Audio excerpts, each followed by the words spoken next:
Quem também está aqui conosco para dar o seu bom dia é a doutora Carolina Marrone. Bom dia, Carol, tudo bem com você? Tudo bem, Tony, e você? Bem também, graças a Deus. E agora já descobrimos o porquê o Marquinhos estava agitado, né? Com certeza, tadinho. Banho frio no dia, né? Está amanhecendo fresquinho já, né? Outono, bem característico de outono. Mas sabe por quê? Porque acho que queimou a resistência. Eu coloquei no quentão lá, porque tava no morno. E não era tava suficiente. no verão, né? Chuveiro no verão e eu percebi que a água não tava legal. Tava quente, mas não tava. Por fim, ela ficou de vez Aí, gelada. tá vendo só? Você não pode ser ambicioso, né? Não pode ser muito radical. Não dá. pode. Eu falo, não se sustenta, o que é radical não se sustenta. Quem tem pressa come cru, né? Come. Bom, vamos aqui começar então a nossa edição. Agora mudar um pouquinho o nosso clima, porque o assunto que a Carol vai trazer hoje é um assunto muito triste, também muito sério em meio à nossa sociedade, né, Carol? Exatamente. E, infelizmente, é um assunto que é recorrente. Né? Posso dar continuidade? Pode, Carol. Então, gente, assim, talvez muitos de vocês não tenham ouvido sobre isso, mas foi algo que me impactou demais. Principalmente por se tratar de uma criança, é um adolescente que tem transtorno de neurodesenvolvimento, ele estava dentro do espectro do autismo, e é uma criança, um menino de 13 anos que foi vítima de agressões na escola, e essas agressões podem ter resultado na morte dele.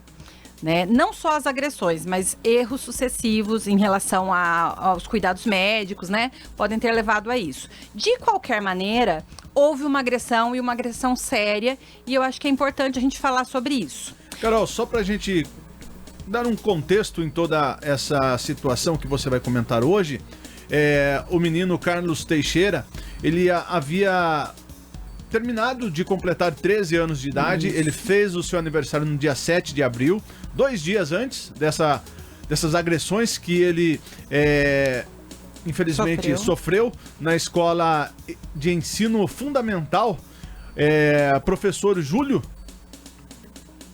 Pardo Couto, lá em Praia Grande, no litoral paulista. Onde dois alunos, né? Dois alunos. Acabaram agredindo esse adolescente e ele veio a falecer após, acho que, de acordo com o pai do adolescente, ele veio a falecer no dia 15 de abril. Acho que foi isso mesmo, eu não tenho certeza das datas, mas tudo aconteceu em abril. Foi tudo agora, no começo de abril. Né? E assim, o nome do menino é Carlos Teixeira Gomes Ferreira, eu acho que Nazara ou Nazarra, eu não tenho certeza. Ele passava por agressões na escola, não era a primeira vez, né? Não foi a primeira vez, e na verdade 5 meninos praticavam essas agressões, né? E neste caso específico da última agressão, foram 2 meninos que pularam nas costas dessa criança, né, desse adolescente. Então, quando a gente para pensar, vocês estão vendo que eu ainda falo criança, né, porque é uma fase de transição entre ser criança e ser adolescente, principalmente para os meninos, né, e me chama muito a atenção, a princípio eu falei, gente, eu vou falar de violência na escola, vou focar nos alunos e tal, mas eu resolvi fazer diferente, porque eu vi um vídeo do Paulo Liberalesso, que é um médico psiquiatra, e ele trabalha nessa área, né, e eu acompanho, ele tem vários vídeos interessantes, e eu compartilho de algumas coisas que ele fala lá, eu só não tinha coragem de falar. Quando eu ouvi um outro profissional falando sobre, né, me falei, eu vou trazer a público a minha inquietação. E aí, de onde vem a minha inquietação, né? Desde que eu comecei a assistir esse vídeo, ouvir essa notícia, e era assim: criança é agredida por 2 colegas de sala, né? Tem um problema sério, a coluna dessa criança entortou, e aí ela foi parar no hospital, num atendimento, né? Acho que numa UPA, alguma coisa assim. Num primeiro momento foi medicada, voltou para casa, depois foi medicada de novo, acho que ele foi 3 vezes, até que foi transferido para Santos. E aí, chegando em Santos, ele já foi para UTI porque ele teve uma complicação.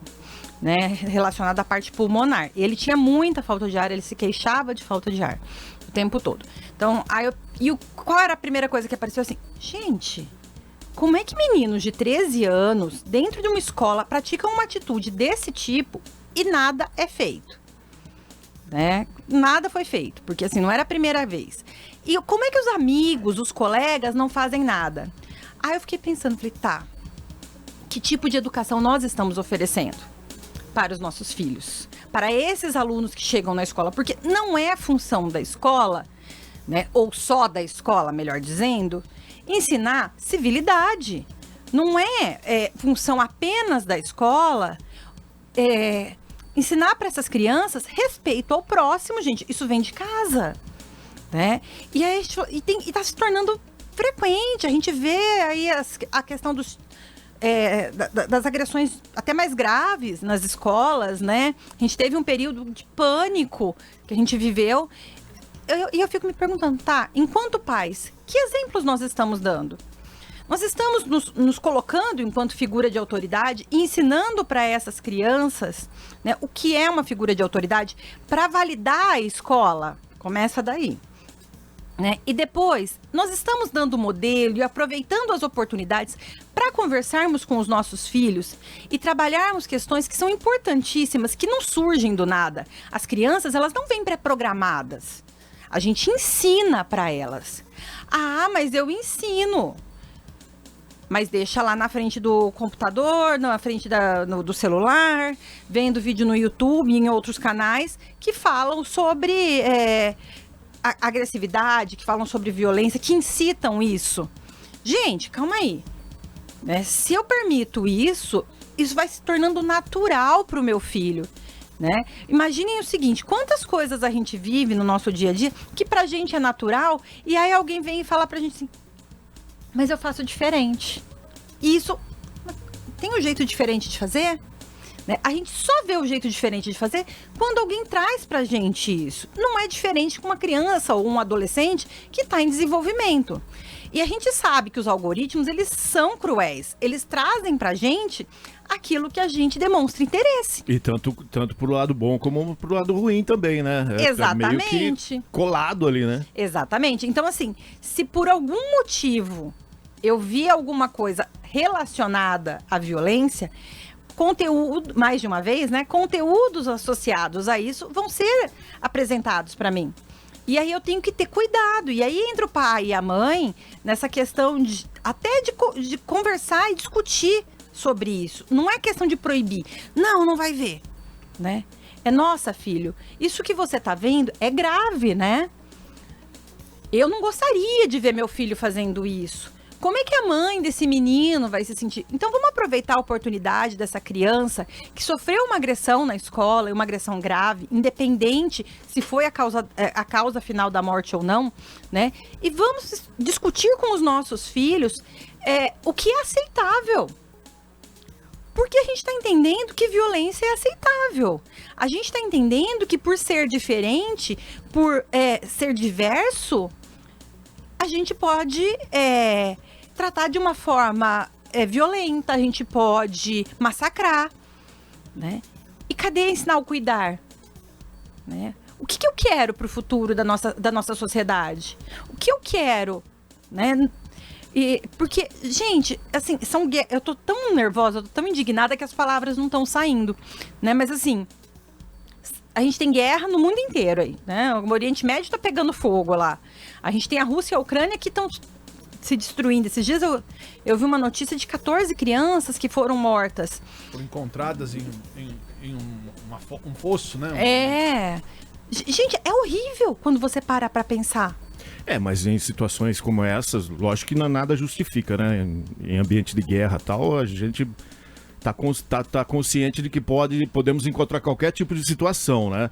Mas em um ambiente controlado, como a escola, é exatamente o que está indignada, entre aspas, né? O que incomoda a gente, porque é um campo minado de você mexer, né? A gente, quando deixa um filho na escola, né? Então, assim, vamos lá. A guerra, a gente se choca, mas é o que você falou, é um espaço em que a gente tem um controle menor e em que muitas vezes é compreendido, embora não seja justificado, que vale tudo. No ambiente escolar, você entende que é um ambiente que é, de fato, um ambiente em que a gente consegue ter previsibilidade, né? Em que a gente imagina que as pessoas que estão frequentando ali... Pelo menos há um planejamento para que, né, a coisa aconteça de uma forma controlada, né? Então, assim, eles batem no banheiro, eles levavam as crianças para o banheiro, os adolescentes para o banheiro e batiam no banheiro. Opa! Então, vamos deixar um inspetor de aluno, vamos deixar alguém ali por perto, mais antenado. Vamos orientar os inspetores a prestarem atenção nisso? Né? E a família, né? E esse pai foi para a escola mais de uma vez. E a escola parece que, não sei se é realidade, mas assim, o discurso é que a escola fez pouco caso, que a escola não tentou, eles são adolescentes, eles vão se resolver. Gente, não. É papel da escola também, né? Lembra, comecei falando que papel não é só da família. Então, é papel da escola também trabalhar essas habilidades socioemocionais, socioafetivas, né? Então, eu preciso ensinar para esse aluno o que é assim, tolerável, o que é aceitável e o que não é. O que é adequado e o que não é para aquele espaço. Senão a gente vai ficar numa situação de muita vulnerabilidade. Quem vai querer mandar o filho para a escola? Né? Lembra da época em que a gente estava tendo polícia nas escolas o tempo todo, né? Que a gente foi ensinar para as crianças como se defenderem. Então, é muito cruel isso. Agora, Carol, essa transição para a adolescência não é aí que pega, né? Às vezes, uma falta de controle, até mesmo... às vezes a criança ela pode ter um certo comportamento dentro de casa, mas ela não tem um ambiente escolar onde ela, de repente, possa praticar esse tipo de ação, né? Não é também isso que ajuda essa mudança de... As crianças, elas apresentam comportamentos diferentes, mas assim, ninguém é tão bom ator assim que não deixa cair a peteca. Né? Então, em algum momento, a gente consegue observar algumas coisas. Então, dificuldade dessa criança ter amigos, um grande isolamento, reações, né? Então, porque se é uma criança que já tem um comportamento mais agressivo, frente à frustração, frente à imposição de limites, essa criança ela vai ter uma reação um pouco mais agressiva. Ela pode não chutar o pai e a mãe, ela pode não ameaçar o pai e a mãe, mas com certeza ela vai ter uma atitude, por exemplo, de bater a porta, de falar uma palavra de baixo calão, né? Ela pode ter com certeza, em algum momento você vai observar isso, né? E aí cabe ao pai e à mãe também conversarem sobre isso. Então, independente do comportamento se manifestar ou não no ambiente familiar, eu preciso criar oportunidades para ensinar a partir de exemplo e para discutir e dar instruções sobre esses comportamentos. Isso não surge do nada, né? Isso é muito importante. As famílias delegam muita responsabilidade para a escola.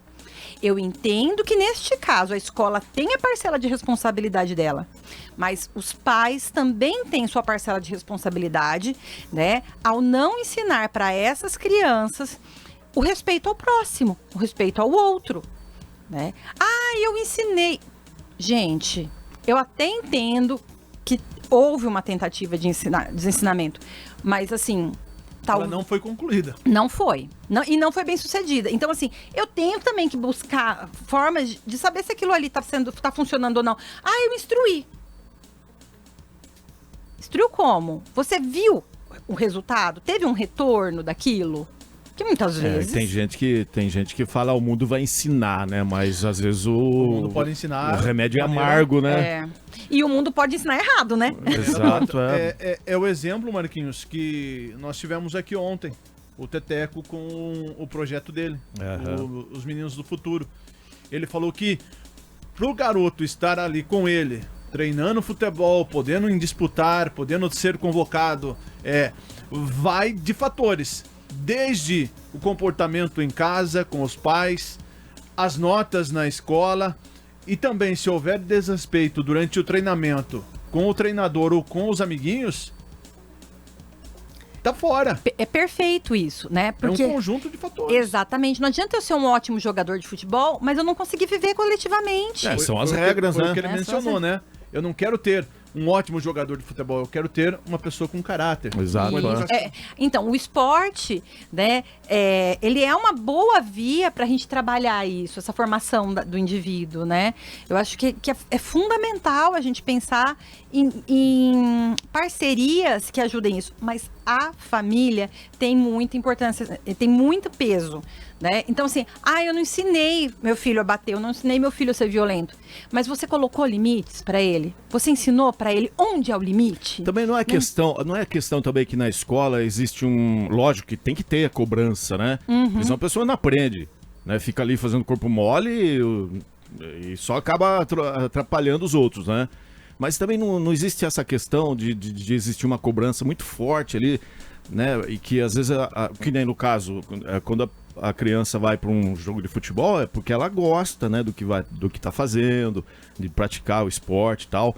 Então ela segue as regras. Só que tem criança que a gente percebe que vai para a escola e não gosta de fazer aquilo que tem que fazer, né? Mas, gente, a gente não faz só o que a gente gosta. Mas não é também importante. um dos fatores que leva algumas crianças a sair do cabo, literalmente. Mas não justifica. Nada justifica, né? Então, assim... Eu não justifico eu chegar na escola e sair... E sair arrebentando o meu amigo. Chutar, bater, empurrar, roubar. Quantas vezes a gente vê crianças roubando as outras, ameaçando, né? Então, assim, é uma falta de ensinar para essa criança limite. Até onde você pode ir. Essa criança e adolescente, ele tem que aprender a ouvir não, ele precisa, a vida vai dizer não para ele. E a gente muitas vezes vai fazer o que a gente não quer. Então, assim, nem sempre vai ser do jeito que a gente quer. Óbvio que a escola tem que ser atraente, tem que partir dos interesses do aluno, mas ele não vai fazer só o que é interessante para ele. Ele está num ambiente que é coletivo e muitas vezes ele vai fazer o que é interessante para o outro. É até uma forma de você aprender a fazer essas trocas, né? Isso também é importante, né? Então, gente, não é só instruir e ensinar para a criança respeito à autoridade. É também ensinar para essa criança limite. É também dizer para essa criança que ela não pode fazer tudo o que ela quiser, né? A gente vê muito isso. Quando eu vejo um pai dizendo para mim, chega na clínica, de bota no calor. Ele quis vir de bota, né? E eu deixo, porque eu acho que ele tem que aprender a parte... Gente, calma aí. Ele é uma criança, ele ainda não tem condições de tomar essa decisão. Então, cabe ao pai e à mãe dizer, está calor, seu pé vai assar dentro da bota. Não é roupa adequada. Exato. Não é a roupa adequada. De muitos pais e mães exatamente. Que ocorrem onde a criança domina os pais em vez dos pais. E, inclusive, acredito que já tocamos nesse assunto aqui a respeito, né? De repente, quando a criança começa a se vestir de uma certa forma que não condiz ao aquele momento, né? Exatamente, a gente já falou sobre isso. Você não vai deixar seu filho sair de pijama pra ir pra escola. Pijama não é roupa pra ir pra escola, pijama é roupa pra dormir. E a gente tem que entender essas relações. Tem vídeo falando sobre isso, a gente colocou, né? Só que eu acho, de novo, vamos chamar esses pais para responsabilidade. E eu acho que até em termos jurídicos, seria interessante a gente começar a responsabilizar mais os pais, né? Então, assim, a criança entrou na escola e fez... né, um horror. O que acontece? Vamos chamar esses pais também a responsabilizar, tá bom? Então é isso. Carol, muito obrigado mais uma vez pela sua participação e por poder colocar na roda aqui um tema tão importante que é a educação dos filhos e também poder, né, ter essa dimensão deste caso que foi muito triste lá na região de Santos, Praia Grande, isso. Ótimo Obrigada, gente. Bom dia para todos. Bom dia.